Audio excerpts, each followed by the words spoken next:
ina ga abin da mutane ba su fahimta ba sai mun kara shedding light a kai.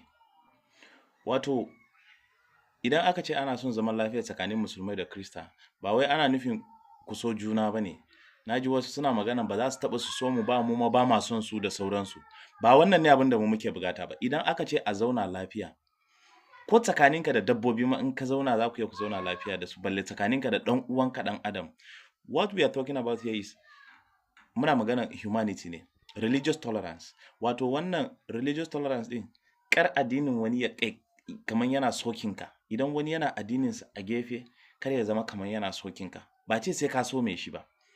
Amma yanzu a misali yanzu, ina zaune a bakin shagona anan, sai wani musulmi ya zo, sai ya samu ɗan inuwa gefe lokacin sallah yayi, sai shimfiɗa sallah yayi alwala zai yi sallah, sai in ce masa tashi ka tafi, bana son ganka kana sallah.